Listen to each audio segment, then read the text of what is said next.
તો નમસ્કાર વિદ્યાર્થી મિત્રો, આજના લાઈવ સેશનની અંદર આપ સર્વ વિદ્યાર્થી મિત્રોનું હાર્દિક સ્વાગત કરું છું। વિદ્યાર્થી મિત્રો, આજે આપણે સરસ મજાના ધોરણ 10 સાયન્સની અંદર જે હેતુલક્ષી પ્રશ્નો છે એટલે સેક્શન એ ની અંદર જે હેતુલક્ષી પ્રશ્નો પૂછાય છે એમસીક્યુ બેઝ, તો વિદ્યાર્થી મિત્રો આજે આપણે એનું સંપૂર્ણ રિવિઝન લઈને આવ્યા છીએ અને વેરી મોસ્ટ આઈએમપી હેતુલક્ષી પ્રશ્નો છે બેટા। આજના એમસીક્યુ છે એમાંથી 100% પૂછાવાની સંભાવના તમને કહું છું, પૂછાશે જ, બરોબર। એટલા માટે આજે આપણે 40 જેટલા એમસીક્યુ છે, બધા જ ચેપ્ટર સાયન્સના બધા જ ચેપ્ટર ઓલ ઓવર 13 ચેપ્ટર છે, એ 13 ચેપ્ટરના એમસીક્યુ અને વેરી મોસ્ટ આઈએમપી એમસીક્યુ છે, બોર્ડ એક્ઝામ ની અંદર પૂછાય તેવી 100% શક્યતા આપું છું। એટલે ખાસ ક્યાંય જતા નહીં, અહીંયા એમસીક્યુ નું સોલ્યુશન આપણે કરવાનું છે। તો જોઈએ પહેલો એમસીક્યુ જોઈએ તો શું કીધું છે, એક તત્વ x ને ખુલ્લી ભેજવાળી હવામાં રાખતા, એક તત્વ છે એલિમેન્ટ છે એને ખુલ્લી ભેજવાળી હવામાં રાખતા લાલ કથ્થાઈ રંગમાં ફેરવાય, રેડ કલરમાં, રેડિશ બ્રાઉન કલરમાં ફેરવાય છે।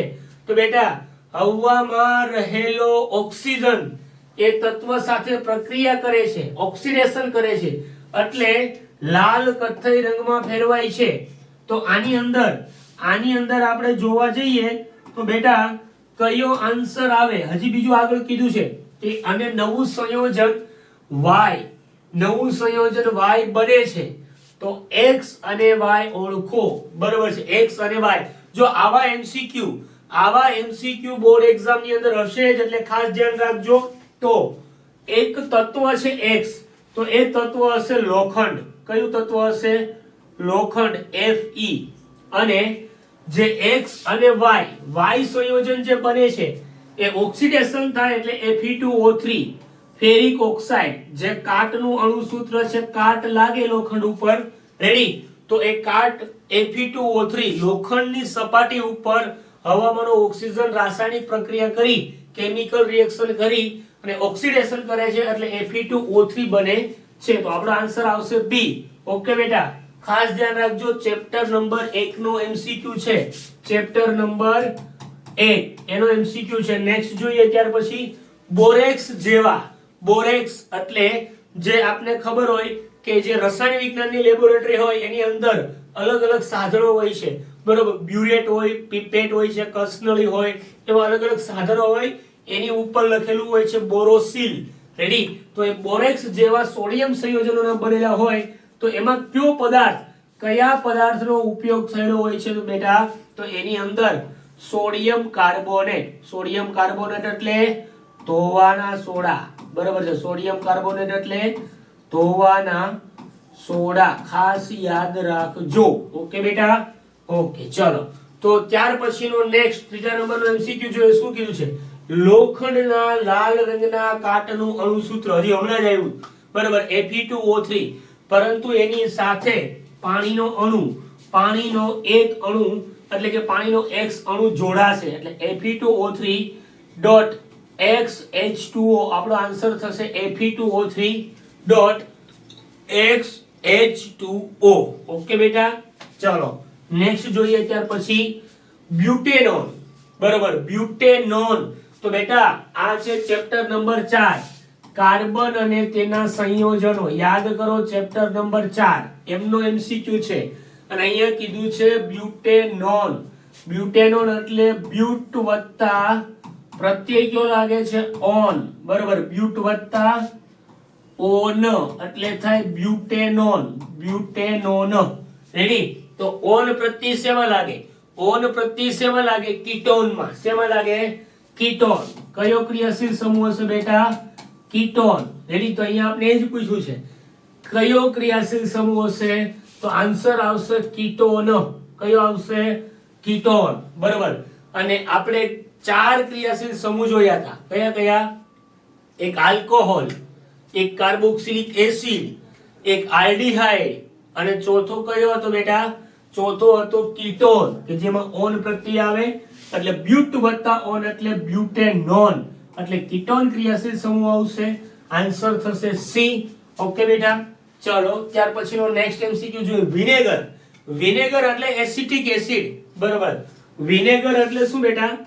એસિટિક એસિડ, CH3COOH, CH3COOH, જેનું રાસાયણિક નામ છે ઇથેનોઇક એસિડ. જેનું રાસાયણિક નામ શું છે? Ethanoic acid. જેને શું કહેવામાં આવે છે? Acetic acid. શું કહેવામાં આવે છે? એસિટિક એસિડ, એસિટિક એસિડ, બરોબર. અને આને જ કહેવામાં આવે છે વિનેગર, વિનેગર અથવા તો સરકો. રેડી? તો એ વિનેગર છે એ શેનું દ્રાવણ છે? તો બેટા વિનેગર છે ને એ પાણીમાં 5 થી 8%, પાણીમાં 5 થી 8% એસિટિક એસિડનું દ્રાવણ છે. ઓકે, ખાસ ધ્યાન રાખજો. પાણીમાં બનાવેલું 5 થી 8% એસિટિક એસિડનું દ્રાવણ છે વિનેગર. ઓકે, જેનું રાસાયણિક નામ છે ઇથેનોઇક એસિડ. ત્યાર પછીનો નેક્સ્ટ એમસીક્યુ જોઈએ. સ્વાદુપિંડ. સ્વાદુપિંડ દ્વારા સ્ત્રવતા સ્વાદુ રસમાં ખાલી જગ્યા હોય છે. બેટા આ બધા જ એમસીક્યુ છે ને, ખાસ આ બધા જ એમસીક્યુ ધ્યાનમાં રાખજો. મોસ્ટ આઈએમપી એમસીક્યુ છે આ બધા જ. રેડી? તો આની અંદર આ એમસીક્યુ ની અંદર ખાસ તમારે આ રિવિઝન માટેના એમસીક્યુ છે, પરંતુ બધા જ ચેપ્ટરના વેરી મોસ્ટ આઈએમપી એમસીક્યુ લીધેલા છે, તો ખાસ ભૂલતા નહીં કરવા માટે. તો સ્વાદુપિંડ દ્વારા સ્ત્રવતા સ્વાદુ રસમાં ખાલી જગ્યા હોય છે. શું હોય છે સ્વાદુ રસમાં? તો સ્વાદુ રસમાં બેટા શું હોય છે? ટ્રિપ્સિન નામનો અંતઃસ્ત્રાવ. શું હોય છે? ટ્રિપ્સિન, બરોબર છે. તો એ પાચન કરવામાં મદદ કરે છે ટ્રિપ્સિન. ઓકે, તો આ વસ્તુ ક્લિયર કટ યાદ રાખજો. રેડી? ત્યાર પછી જોઈએ, ત્યાર પછીનો 7મો એમસીક્યુ છે. 7મો એમસીક્યુ શું કીધું છે? જો શરીરની સમસ્થિતિની જાળવણી, શરીરની સમતુલન સ્થિતિની જાળવણી. હવે બ્રેઇનની વાત કરી છે, મગજ. ચેપ્ટર નંબર 7 યાદ કરો, કંટ્રોલ એન્ડ કોઓર્ડિનેશન. આ બધા જ એમસીક્યુ ખાસ કરજો બેટા. એક્ઝામની અંદર પૂછાય તેની સંભાવના 100% બતાવું છું. રેડી? કારણ કે તમારી માટે આ જે એમસીક્યુ છે એ અલગ અલગ પ્રકાશનમાંથી ભેગા કરીને મિક્સમાં બનાવેલા છે. રેડી? એટલે કોરા માખણ જેવું સોલ્યુશન છે. એટલે ખાસ આ એમસીક્યુ નું રિવિઝન કરજો. બોર્ડ એક્ઝામ ની અંદર પૂછાય તેવી તમને 100% બાહેંધરી આપું છું, પ્રોમિસ આપું છું. તો અહીંયા શરીરની સમસ્થિતિની જાળવણી અને સંતુલન માટે મગજનો કયો ભાગ જવાબદાર છે? તો મગજ ટોટલી 3 ભાગમાં ડિવાઈડ છે: અગ્ર મગજ, મધ્ય મગજ અને પશ્વ મગજ. તો આની અંદર બેટા મગજનો કયો ભાગ શરીરની સંતુલન એટલે કે જે કંટ્રોલ કરવાનું કાર્ય કરે છે? તો અનુમસ્તિષ્ક આવશે, આગળનો ભાગ અનુમસ્તિષ્ક. રેડી? ઓકે, ચલો. ત્યાર પછી 8મા નંબરનો એમસીક્યુ જોઈએ.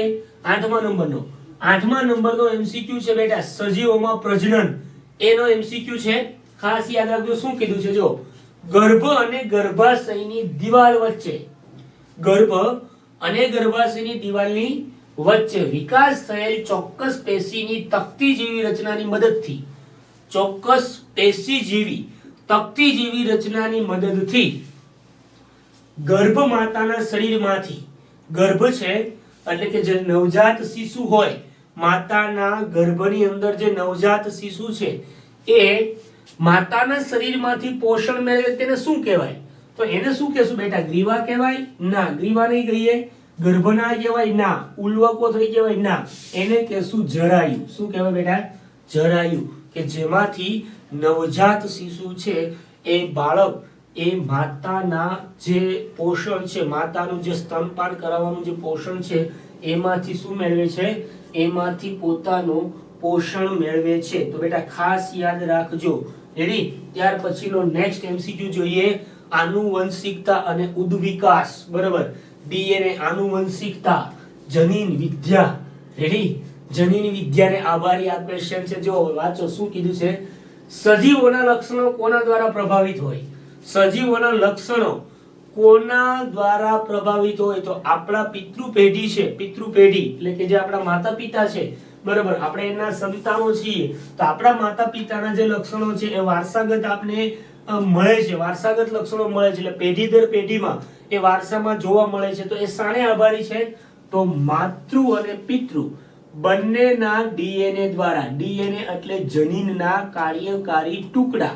બરાબર છે? જનીન વિદ્યા છે, જનીનના કાર્યકારી ટુકડા, એને કહેવામાં આવે છે DNA, deoxy ribose nucleic acid. Okay બેટા. ત્યાર પછી નેક્સ્ટ જોઈએ 10મા નંબરનો. ઓકે, આ પણ જે આનુવંશિકતા અને ઉદ્વિકાસ છે, મેન્ડેલિફ નામના વૈજ્ઞાનિકે વટાણાના છોડ ઉપર કરેલા પ્રયોગો, એમનો સવાલ છે. શું કીધું છે? વટાણાના છોડમાં ઊંચાઈની અભિવ્યક્તિ કોના વડે પ્રદર્શિત થાય છે? તો બેટા વટાણાના છોડની અંદર જે વૃદ્ધિ છે એમાં વૃદ્ધિ બે પ્રકારે હતી. એક પ્રભાવી હતી અને એક હતી પ્રચ્છન્ન. શું હતી? પ્રચ્છન્ન વૃદ્ધિ. બરોબર છે. આ બે વસ્તુ હતી. તો પ્રભાવી છે એને આપણે લીધું હતું, પ્રભાવીને આપણે લીધું હતું કેપિટલ ટી અને પ્રચ્છન્ન હતું એને કેપિટલ ટી અને સ્મોલ ટી. આ બંને વસ્તુ. તો આપણો આન્સર થશે A અને B બંને. A અને B બંને. આ વટાણાના છોડ માટે બરોબર છે. અમુક છોડ નાના, અમુક છોડ વામન, એ જે અલગ અલગ લક્ષણો છે, તો એ વટાણાના છોડની અંદર જે ટી પ્રકારના પ્રભાવી અને પ્રચ્છન્ન લક્ષણો છે એને આભારી છે. ત્યાર પછી નેક્સ્ટ જોઈએ. કોઈ વ્યક્તિ લઘુ દ્રષ્ટિની ખામીથી પીડાતો હોય તો તેનો લેન્સનો પાવર, લઘુ દ્રષ્ટિની ખામી, નજીકનું કમ્પ્લીટ જોઈ શકે છે, દૂરનું જોઈ શકતો નથી, તેવી ખામીને કહેવાય છે લઘુ દ્રષ્ટિની ખામી, માયોપિયા. બરોબર છે. તો એ દ્રષ્ટિની ખામી છે, એ ખામીનું નિવારણ કરવા માટે કયા પ્રકારના લેન્સ પહેરવામાં આવે છે બેટા? એ પ્રકારની જે લેન્સ છે તો એની અંદર બેટા અંતર્ગોળ લેન્સના ચશ્મા પહેરવા મળે અને એ હંમેશા ઋણ હોય છે. બરોબર છે. એનો પાવર કેવો હોય છે બેટા? ઋણ. અંતર્ગોળ લેન્સનો પાવર કેવો હોય છે? ઋણ, નેગેટિવ. રેડી? ત્યાર પછી નેક્સ્ટ જોઈએ. ખાલી જગ્યા વડે લેન્સનો પાવર માપી શકાય. બેટા ઇન્ટેક્સ પ્રશ્ન છે, જોરદાર. રેડી? લેન્સનો પાવર ખાલી જગ્યા વડે માપી શકાય છે. તો લેન્સનો પાવર માપવા માટે અહીંયા કયા મીટરનો ઉપયોગ થાય છે? અહીંયા આપણે આપેલું છે A મીટર. તો A મીટર તો વિદ્યુત પ્રવાહનું માપન કરે છે. ત્યાર પછી આપ્યું છે ગેલ્વેનોમીટર. તો ગેલ્વેનોમીટર છે બેટા એ વિદ્યુત પ્રવાહની દિશા દર્શાવે છે. અને ત્રીજું આપ્યું છે સ્પીડોમીટર. સ્પીડોમીટર તો વાહનની ઝડપ માપે છે. તો આપણો આન્સર થશે અહીંયા ડાયોપ્ટર મીટર. બરોબર છે. શું આપશે? Dioptre metre. તો ડાયોપ્ટર મીટર છે બેટા એ શું છે? લેન્સનો પાવર માપવા માટેનું એક સાધન છે. ઓકે, લેન્સનો પાવર માપવા માટેનું સાધન છે ડાયોપ્ટર મીટર. ઓકે. ત્યાર પછી જોઈએ સામાન્ય દ્રષ્ટિ ધરાવતી પુખ્ત, સામાન્ય દ્રષ્ટિ ધરાવતી મુખ્ય પુખ્ત વ્યક્તિ માટે સ્પષ્ટ દ્રષ્ટિનું લઘુત્તમ અંતર. લઘુત્તમ અંતર એટલે શું બેટા? કે તમે કોઈ વસ્તુને રીડ કરી રહ્યા છો, વાંચી રહ્યા છો, પુસ્તક વાંચી રહ્યા છો, તો આંખની નજીક લઘુત્તમ અંતર તમે રાખીને ક્યાં સુધી વાંચી શકો છો બેટા? તો એના માટેનું માપ છે 25 સેન્ટીમીટર. કેટલું બેટા? 25 સેન્ટીમીટર. રેડી? નજીકમાં નજીક વસ્તુ 25 સેન્ટીમીટર રાખી શકો. એનાથી નજીક તમે જો લઈ જાઓ તો અક્ષરો રેલાવા મળે, આપને ક્લિયરિટી મળતી નથી. ઓકે બેટા? તો જબરદસ્ત આ ક્વેશ્ચન છે. એમસીક્યુ ખાસ બેટા સોલ્વ કરજો. અલગ અલગ પ્રકાશનોમાંથી આ એમસીક્યુ લઈને તમારા માટે સરસ મજાની આ પીડીએફ 40 એમસીક્યુ ની પીડીએફ બનાવેલી છે અને જબરદસ્ત એમસીક્યુ છે. તમે એકવાર જોશો, રિવિઝન કરશો તો તમે બોર્ડ એક્ઝામ ની અંદર કહેશો કે ના, એક વખત YouTube માં પિયુષ સરના વિડિયો લેક્ચર જોયા હતા, એની અંદરથી ઘણા બધા એમસીક્યુ આપને જે આની અંદર બોર્ડની એક્ઝામ ની અંદર પૂછાયેલા છે અને ઘણો બધો બેનિફિટ થયેલો છે. ઓકે, તો ડોન્ટ વરી. ચલો નેક્સ્ટ જોઈએ. ચલિત અવરોધની સંજ્ઞા. વિદ્યુત ચેપ્ટરનો એમસીક્યુ છે. વિદ્યુત ચેપ્ટર, ઇલેક્ટ્રિસિટી. ચલિત અવરોધ. અવરોધનો સિમ્બોલ બેટા આવો છે. અવરોધનો સિમ્બોલ આ રીતે છે. બરોબર? ઝિગઝેગ. ઓકે, વાંકો ચૂકો, મારી જેવો વાંકો ચૂકો. બરોબર?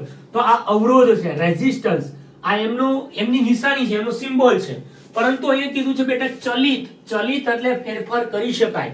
અવરોધ છે એનો રેઝિસ્ટન્સ બદલી શકાય. બરોબર? આપણે પંખો હોય, આપણા ઘરે પંખો, ફેન હોય છે, એનું રેગ્યુલેટર હોય, રેગ્યુલેટર એ આપણે ચેન્જ કરીએ તો શું થાય? પંખોની સ્પીડ છે એ ઇન્ક્રીઝ અને ડિક્રીઝ કરી શકાય, વધારી ઘટાડી શકાય. એવી રીતે ચલિત અવરોધ. ચલિત અવરોધ એટલે કે વધારી ઘટાડી શકાય એ અવરોધનો સિમ્બોલ કયો છે? તો બેટા આ જે નિશાની છે ને એ ચલિત અવરોધની નિશાની છે. ડી ઓપ્શન છે ને ડી. રેડી? એ આપણો રાઈટ આન્સર થશે ઓપ્શન ડી. ખાસ આ ચેપ્ટર છે ને વિદ્યુત, એની અંદર નિશાનીઓ ખૂબ જ અગત્યની છે, નિશાનીઓ ખૂબ જ પૂછાય છે, તો યાદ રાખજો. નેક્સ્ટ 1 માઇક્રોમીટર, બેટા યાદ રાખજો 1 માઇક્રોમીટર, 1 માઇક્રોમીટર એટલે 10⁻6 મીટર થાય. શું થાય? 1 માઇક્રોમીટર એટલે 10⁻6 મીટર, બરાબર? 1 માઇક્રોમીટર. પરંતુ બેટા અહીંયા કીધું છે milli ampere. 1 micrometre is equals to ખાલી જગ્યા મિલી એમ્પિયર. તો બેટા 1 મિલી એમ્પિયર બરાબર 10⁻³ એમ્પિયર થાય, બરાબર છે? અહીંયા કીધું છે માઇક્રો એમ્પિયર મ્યુ એ, બરાબર? તો અહીંયા બેટા અહીંયા ખાસ ધ્યાનમાં રાખજો 1 micro ampere is equal to 10⁻6 ampere. 10⁻6 ampere આવશે. અહીંયા મારે લખવામાં થોડીક મિસ્ટેક થઈ ગઈ, સોરી, બરાબર? 10⁻6 એમ્પિયર, રેડી? પરંતુ અહીંયા 1 માઇક્રો એમ્પિયર બરાબર ખાલી જગ્યા મિલી એમ્પિયર કીધું છે, તો 1 માઇક્રો એમ્પિયર એટલે 10⁻6 એમ્પિયર થાય, પણ આપણે તો કીધું છે શું? મિલી એમ્પિયર. તો આમાંથી પણ આપણે શું કરવી પડશે? -3 કરવી પડશે, રેડી? એટલે આમાંથી જો તમે ઘાત ઘટાડશો તો આન્સર આવશે અહીંયા 10⁻³ એમ્પિયર, 10⁻³ એમ્પિયર, બરાબર? એટલે આપણો આન્સર થશે બેટા કયો? આપણો આન્સર થશે બી, 10⁻³ એમ્પિયર. ઓકે, નેક્સ્ટ જોઈએ ત્યાર પછીનો 16મા નંબરનો ક્વેશ્ચન, જે હજી કાલે જ આપણે આ ચેપ્ટર લીધું, વિદ્યુત પ્રવાહની ચુંબકીય અસર એટલે કે magnetic effect of electric current, ready? એની અંદર વિદ્યુત ચુંબકીય પ્રેરણની ઘટના એટલે ઇલેક્ટ્રોમેગ્નેટિક ઇન્ડક્શન એ ખાલી જગ્યા છે. શું છે? તો બેટા એ વસ્તુ છે ને એ ચુંબક અને કોઇલ ના ગૂંચળા વચ્ચેની સાપેક્ષ ગતિથી ગૂંચળામાં પ્રેરિત પ્રવાહ ઉત્પન્ન કરવાની પ્રક્રિયા છે. તો આન્સર થશે સી. કે આપણે ખબર છે કે કોઈ વાહક તારનું ગૂંચળું છે અને એની આજુબાજુ આપણે વિદ્યુત ધારિત તાર છે એને આપણે મૂવમેન્ટ કરાવી, એની પાસે લાવીએ તો એની આજુબાજુ જે ચુંબકીય ક્ષેત્ર રેખાઓ છે એ અન્ય જે ગૂંચળું છે તારનું એને શું કરે છે? પ્રેરિત કરે છે, વિદ્યુત પ્રવાહ માટે પ્રેરિત કરે છે અને ચુંબકત્વ ધારણ કરવા માટે પ્રેરિત કરે છે. તો અહીંયા આવશે ચુંબક અને કોઇલ વચ્ચેની સાપેક્ષ ગતિથી ગૂંચળામાં પ્રેરિત પ્રવાહ ઉત્પન્ન થાય છે, વિદ્યુત પ્રવાહ ઉત્પન્ન થાય છે. ઓકે, તો અહીંયા આપણો આન્સર થશે સી. ઓકે, ચલો નેક્સ્ટ જોઈએ. ચુંબકની ચુંબકીય ક્ષેત્ર રેખાઓની દિશા કઈ તરફની હોય છે? જે કાલે જ બતાવ્યું, ચુંબક હોય છે આવી રીતે ગજિયો ચુંબક, અહીંયા નોર્થ પોલ અને અહીંયા બેટા સાઉથ પોલ. તો ચુંબકીય ક્ષેત્ર રેખાઓ ક્યાં હોય? નોર્થ થી નીકળી સાઉથ માં જાય, બરાબર છે? નોર્થ થી સાઉથ. ખ્યાલ છે ને બેટા? હજી કાલે જ આપણે જસ્ટ લેક્ચર લીધો છે, ભૂલ્યા નથી ને?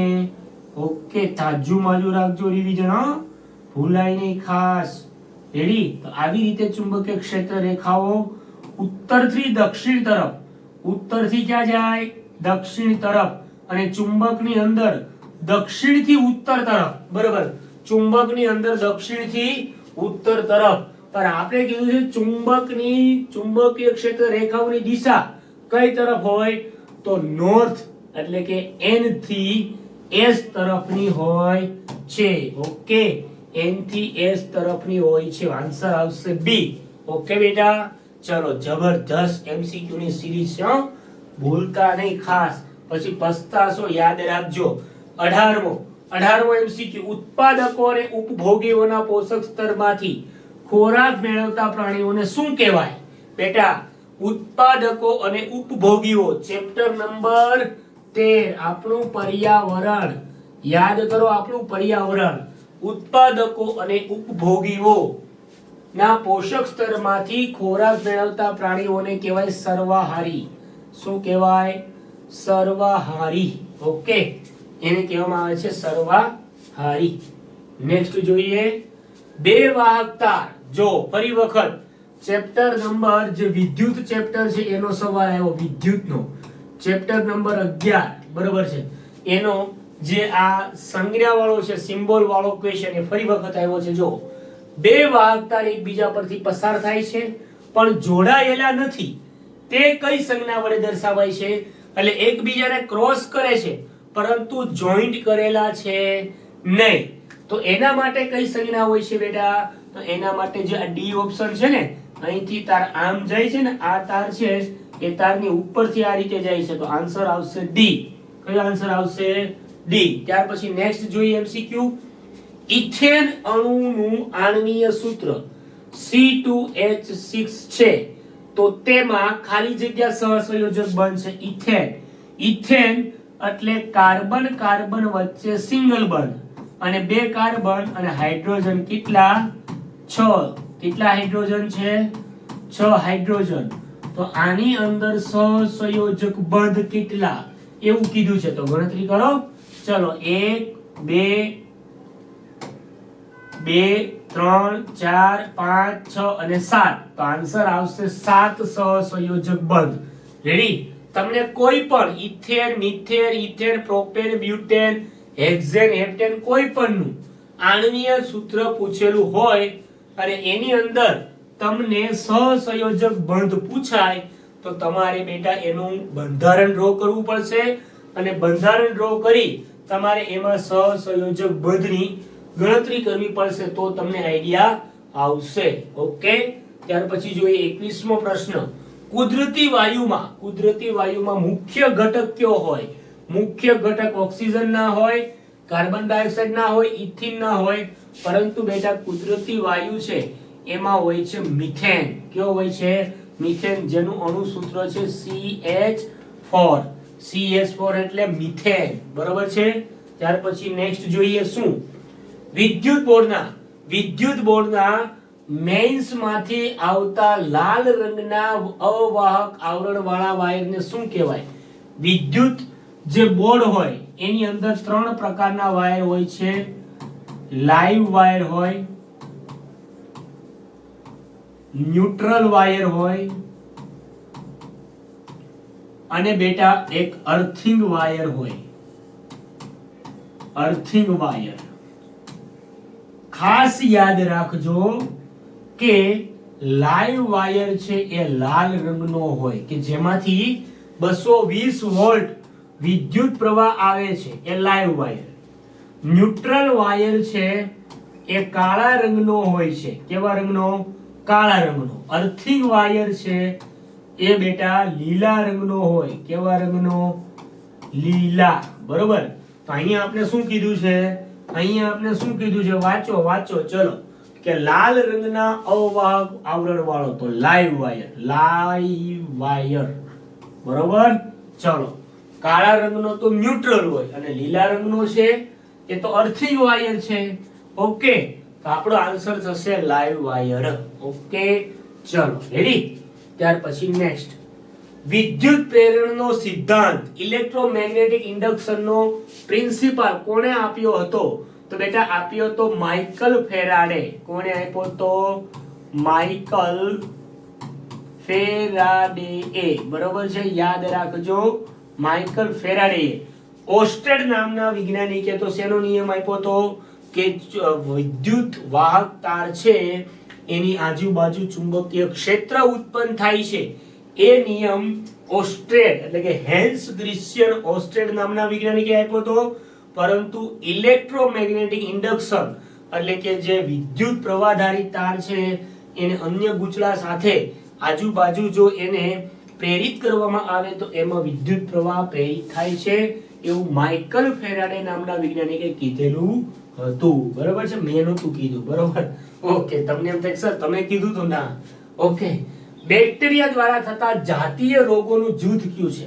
બેક્ટેરિયા દ્વારા થતો રોગ ગોનોરિયા અને એઇડ્સ. એઇડ્સ તો વાયરસ દ્વારા થતો રોગ છે. સિફિલિસ અને એઇડ્સ. એઇડ્સ HIV એટલે કે વાયરસ દ્વારા થતો રોગ છે. સિફિલિસ અને ગોનોરિયા આ આન્સર આવશે. બેક્ટેરિયાથી થતો રોગ છે સિફિલિસ અને ગોનોરિયા. અને એઇડ્સ અને મસા એ તો વાયરસથી થતા રોગો છે. આપણે કીધું છે બેક્ટેરિયા દ્વારા થતા રોગો જાતીય રોગોનું જૂથ કયું છે? તો સિફિલિસ અને ગોનોરિયા. ઓકે બેટા, નેક્સ્ટ જોઈએ. ત્યાર પછી રાસાયણિક પ્રક્રિયા દરમિયાન રાસાયણિક કેમિકલ રિએક્શન થાય એ દરમિયાન જે અદ્રાવ્ય પદાર્થ મળે છે એને શું કહેવામાં આવે છે? તો એને ઓક્સિડેશન કરતા ન કહેવાય, રિડક્શન કરતાય ન કહેવાય, પ્રક્રિયકય ન કહેવાય, પરંતુ રાસાયણિક પ્રક્રિયા દરમિયાન પાત્રના તળિયે જે વસ્તુ જમા થાય છે ને એને આપણે કહીએ છીએ બેટા અવક્ષેપ. શું કહીએ છીએ? અવક્ષેપ એટલે પ્રેસિપિટેશન. બરાબર છે? અવક્ષેપ. બરાબર. તો પાણીની અંદર ચોકનો ભૂકો નાખો તો ચોકના કણો તળિયે બેસી જાય. રેડી? તો એ દ્રાવ્ય થતા નથી, તો એ અદ્રાવ્ય છે, તો એને કહેવાય અવક્ષેપ. 26મો જોઈએ. શું કીધું છે? નીચેના પૈકી એક્વારિઝિયા માટે હાઇડ્રોક્લોરિક એસિડ ઉપરાંત કયા પદાર્થનો ઉપયોગ કરવામાં આવે છે? તો એક્વારિઝિયા દ્રાવણ છે એ બે દ્રાવણોનું મિશ્રણ છે. એક્વારિઝિયા કયા કયા દ્રાવણ? મંદ હાઇડ્રોક્લોરિક એસિડ અને મંદ નાઇટ્રિક એસિડ નો ગુણોત્તર 3:1 ગુણોત્તર છે. બરોબર છે? યાદ રાખજો, ગુણોત્તર પણ પૂછાય. એક્વારિઝિયા એટલે શું? તો કે ગોલ્ડ અને પ્લેટિનમ જેવી ધાતુ છે એને ઓગાળવી હોય, એને પીગાળવી હોય તો બેટા એક્વારિઝિયા દ્રાવણ છે એમાં નાખવી પડે. તો અહીંયા હાઇડ્રોક્લોરિક એસિડ તો આપ્યું છે, આન્સર આવશે નાઇટ્રિક એસિડ HNO3 એટલે કે નાઇટ્રિક એસિડ. નેક્સ્ટ જોઈએ જીપ્સમ નું આણ્વીય સૂત્ર. બેટા જીપ્સમ જેને કહેવામાં આવે છે ચિરોડી, બરાબર છે, સફેદ પાવડર, જીપ્સમ નું અણુસૂત્ર શું થાય? બરાબર, તો એ અણુસૂત્ર થાય કેલ્શિયમ સલ્ફેટ ડાયહાઇડ્રેટેડ. આને કહેવાય છે બેટા રાસાયણિક નામ આનું યાદ રાખજો, કેલ્શિયમ સલ્ફેટ. બે હાઇડ્રોજન H2O, બે પાણીના અણુ છે એટલે ડાયહાઇડ્રેટ.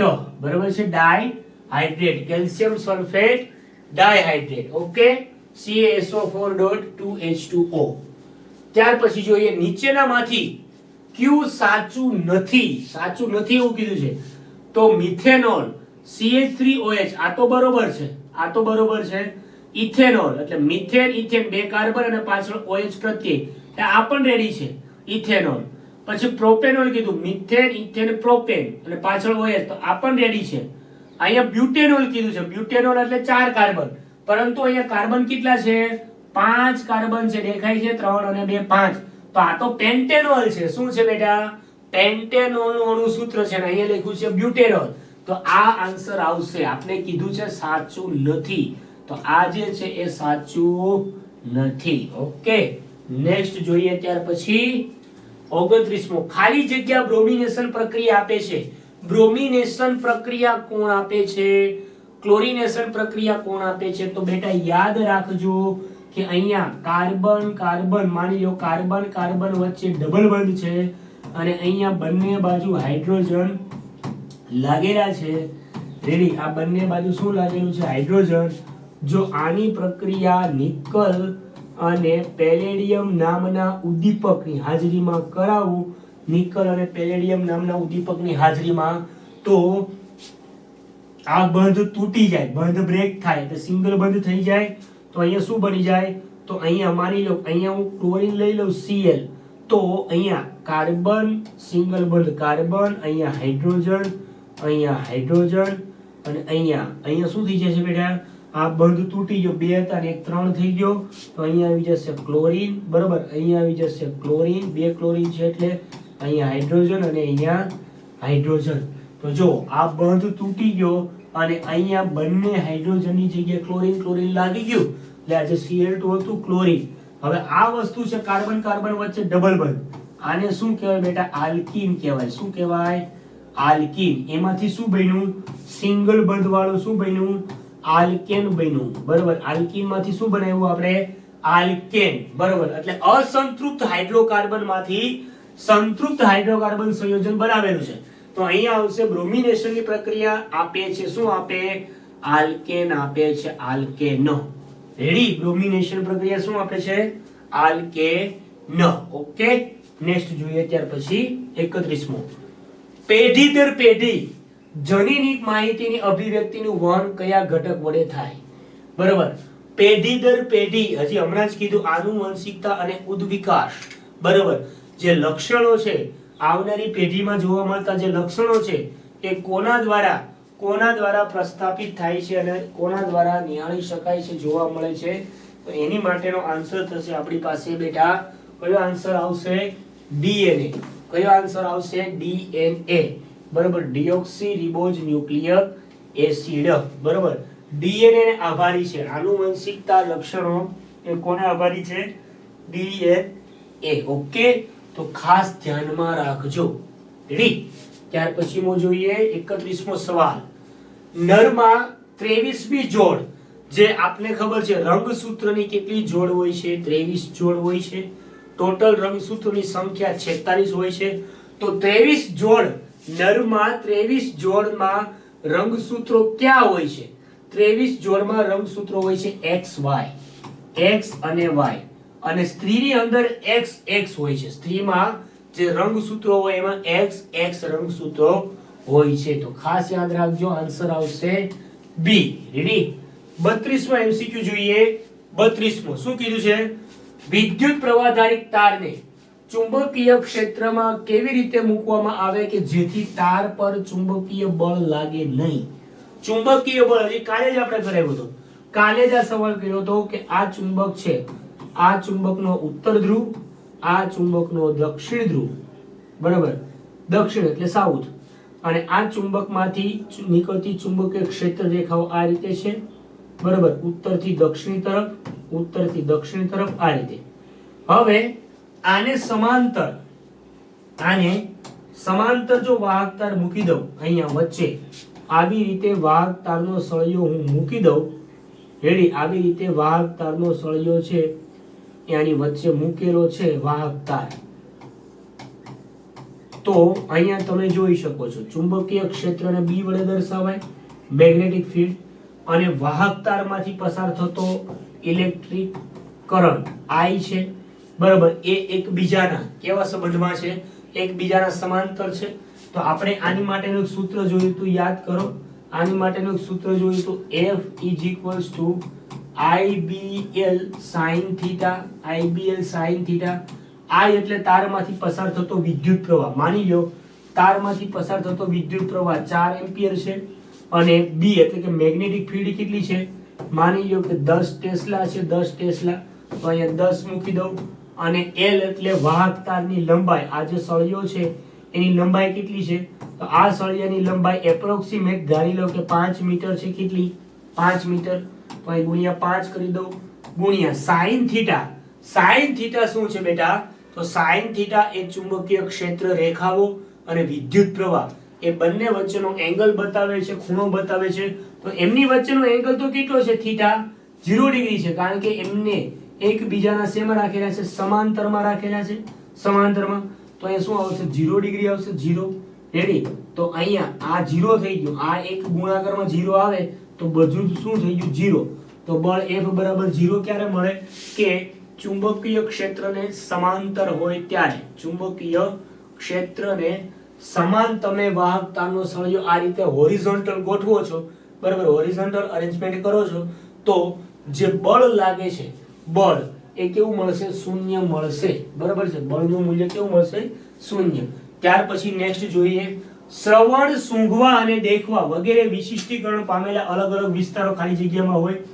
શ્રવણ એટલે સાંભળવું, સૂંઘવું એટલે કે જે નાકમાં આવેલા ધ્રાણ કોષો છે એ ધ્રાણ કોષો, અને દેખવા જે દ્રષ્ટિગ્રાહી અંગો છે, જે આંખના જે સંવેદી કોષો છે એ વિશિષ્ટીકરણ પામેલા અલગ અલગ વિસ્તારો ખાલી જગ્યામાં આવેલા હોય. તો શેમાં આવેલા હોય છે?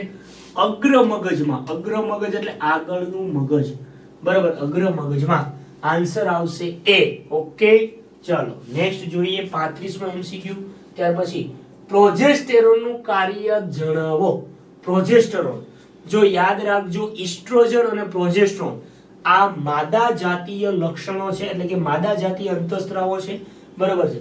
ઈસ્ટ્રોજન અને પ્રોજેસ્ટેરોન બંને, ઈસ્ટ્રોજન અને બીજું છે પ્રોજેસ્ટેરોન, બરાબર છે. પ્રોજેસ્ટેરોન સ્ટેરોન આ બંને છે એ માદા જાતીય શું છે? અંતઃસ્ત્રાવ છે. શું છે બેટા? માદા જાતીય અંતઃસ્ત્રાવ છે. ઓકે, તો આપણો આન્સર થશે અહીંયા જે ઋતુસ્રાવ દરમિયાન ગર્ભાશય પર થતા ફેરફાર પર નિયંત્રણ રાખે છે. આન્સર આવશે આ જે સ્ત્રીઓમાં ઋતુસ્રાવ થાય છે, બરાબર છે, એ ઋતુસ્રાવ છે. એ ઋતુસ્રાવ શેને આભારી છે? તો આ બંને અંતઃસ્ત્રાવ ઇસ્ટ્રોજન અને પ્રોજેસ્ટેરોન આ બંને અંતઃસ્ત્રાવને આભારી છે. તો યાદ રાખજો. નેક્સ્ટ, અસંગત જોડ શોધો. અસંગત એટલે કે ખોટી જોડ. ખોટી જોડની અંદર શું છે? ટેસ્ટોસ્ટેરોન છે એ જે પુરુષોમાં આવેલું જે શુક્રપિંડ છે એમાંથી ટેસ્ટોસ્ટેરોન નામનો અંતઃસ્ત્રાવ ઉત્પન્ન થાય છે. તો આ જોડ તો સાચી છે, બરાબર. ઇસ્ટ્રોજન છે એ અંડપિંડ એટલે કે જે માદા જાતીય જે કોષ છે અંડપિંડ એમાંથી જે અંતઃસ્ત્રાવ રિલીઝ થાય છે એ ઇસ્ટ્રોજન છે, એ પણ રાઈટ છે. થાઇરોક્સિન માંથી થાઇરોઇડ ગ્રંથિમાંથી થાઇરોક્સિન અંતઃસ્ત્રાવ ઉત્પન્ન થાય એ પણ રેડી છે. એડ્રીનાલિન છે, એડ્રીનાલિન ગ્રંથિ એમાંથી એડ્રીનાલિન નામનો અંતઃસ્ત્રાવ ઉત્પન્ન થાય છે. તો આ અસંગત છે, આ ખોટું છે. તો આપણો આન્સર આવશે આ, બરાબર. આપણો આન્સર શું આવશે? આ આવશે અસંગત જોડ એડ્રીનાલિન અને પિટ્યુટરી ગ્રંથિ. ઓકે, ત્યાર પછી નેક્સ્ટ જોઈએ 36મો. પરાવર્તી કમાન માટે કયો વિકલ્પ સંગત છે એટલે કે સાચો છે? સંગતનો મતલબ કે બંધ બેસે છે. પરાવર્તી કમાન રેડી. પરાવર્તી એટલે કે પેરિફેરલ જે નર્વસ સિસ્ટમ છે, આપણે જોયું હતું ને નિયંત્રણ અને સંકલન, કંટ્રોલ એન્ડ કોઓર્ડિનેશન જે ચેપ્ટર છે એની અંદરનો કોઈ એમસીક્યુ છે. તો પરાવર્તી કમાન માટે કયો વિકલ્પ સાચો છે? તો પરાવર્તી કમાન માટે આપણો જે એમસીક્યુ છે એ આપણો એમસીક્યુ થશે ગ્રાહી અંગ, બરાબર છે, ગ્રાહી અંગ. ત્યાર પછી અહીંયા આવશે બેટા એક ખાસ યાદ રાખજો, આ આવશે ગ્રાહી અંગ, પ્રેરક તંતુ, કરોડરજ્જુ, સંવેદી તંતુ અને સ્નાયુ, બરાબર છે. યાદ રાખજો, ગ્રાહી અંગ કે જ્યાં પહેલા સંદેશો મળે છે, પછી પ્રેરક તંતુ દ્વારા આગળ જાય છે કરોડરજ્જુમાં, અને સંવેદી તંતુ છે એ સ્નાયુઓને જે તે સંદેશો આપે છે. તો જોડ કઈ આવશે? ઓપ્શન આવશે બી. કયો આન્સર આવશે? બી. ઓકે, પરાવર્તી કમાન માટે. નેક્સ્ટ જોઈએ ત્યાર પછીનો, અવરોધના સમાંતર જોડાણ વખતે સમતુલ્ય અવરોધનું સમાંતર જોડાણ છે એનું સમતુલ્ય અવરોધનું સૂત્ર 1/r શું હતું? 1/r1 + 1/r2 + 1/r3.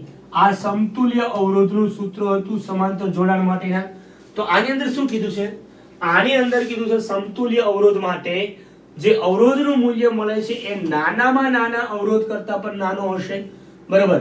તો નાનામાં નાનો અવરોધ કરતા પણ નાનો શા માટે મળે છે? કારણ કે અહીંયા તમે જોઈ શકો છો કે 1/r = 1/r1 + 1/r2 + 1/r3 વ્યસ્ત પ્રમાણમાં છે. એટલા માટે જે તમે અવરોધ લેશો, મોટામાં મોટો અવરોધ લીધો હોય, માની લો કે અહીંયા 4, 6 અને 8 લીધો છે, તો આને તમે સાદુરૂપ આપશો તો સૌથી મોટામાં મોટો અવરોધ 8 ઓહમ છે. તો એનું તમે આનું સાદુરૂપ આપશો તો 8 ઓહમ કરતા પણ ઓછું આવશે. એટલે આપણો આન્સર થશે નાનામાં નાના અવરોધ કરતા પણ અવરોધ કેવો મળે છે? નાનો મળે છે. નેક્સ્ટ જોઈએ ત્યાર પછીનો, ઓહમના નિયમ પ્રમાણે નીચેનામાંથી શું સાચું છે? ઓહ્મ્સનો નિયમ શું કહે છે બેટા? ઓહ્મ્સનો નિયમ એવું કહે છે કે V ચલે છે I, એટલે કે વિદ્યુત સ્થિતિમાન છે એ વધારવામાં આવે તો વિદ્યુત પ્રવાહ વધે, અને વિદ્યુત સ્થિતિમાન જો ઘટાડવામાં આવે તો વિદ્યુત પ્રવાહ છે એ પણ ડિક્રીઝ થાય છે. એટલે કે ઇન્ક્રીઝ અને ડિક્રીઝ જે કરવામાં આવે છે, અહીંયા જે વિદ્યુત સ્થિતિમાન પોટેન્શિયલ ડિફરન્સ છે એ પ્રોપોર્શનલ ટુ ઇલેક્ટ્રિક કરંટ, બરાબર છે. એટલે કે potential difference is directly proportional to electric current છે. એટલા માટે જો એકનું મૂલ્ય વધારવામાં આવે, વિદ્યુત સ્થિતિમાન એટલે કે બેટરીનું મૂલ્ય વધારવામાં આવે તો વિદ્યુત પ્રવાહ વધે છે. તો અહીંયા આપણો આન્સર આવશે બી, કે V વર્સિસ આલેખ સુરેખ મળે છે, સીધો મળે છે, આવી રીતે સ્ટ્રેટ મળે છે. V વર્સિસ I નો ગ્રાફ એટલે કે વિદ્યુત સ્થિતિમાન વર્સિસ કરંટ નો ગ્રાફ છે એ આવો સુરેખ મળે છે. સુરેખનો મતલબ શું થાય કે વોલ્ટેજ વધે તો પ્રવાહ વધે, વોલ્ટેજ વધે તો પ્રવાહ વધે છે.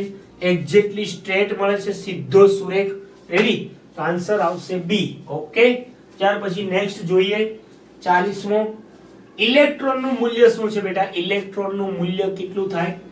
1.6 into 10 to the power minus 19 coulomb. બરાબર, 19 કુલમ આવશે, પરંતુ અહીંયા 1.6 into 10 to the power 9 આપ્યું છે, અહીંયા આવશે 19 ઘાત કુલમની માઇનસ 1.6 ગુણ્યા 10 ની માઇનસ 19 ઘાત કુલમ. રેડી? એટલે અહીંયા 1 લખી દેજો, સુધારો છે. 1.6 into 10 to the power minus 19 coulomb. Coulomb વૈજ્ઞાનિકનું નામ છે, એમના માનમાં આનો એકમ આપણે કુલમ રાખેલો છે. ત્યાર પછી નેક્સ્ટ જોઈએ ઓઝોન સ્તર. ઓઝોન સ્તરનું વિઘટન કરનાર મુખ્ય ઘટક. ઓઝોનનું અણુસૂત્ર છે O3. ઓઝોનનું અણુસૂત્ર શું છે? ઓક્સિજનના 3 પરમાણુ.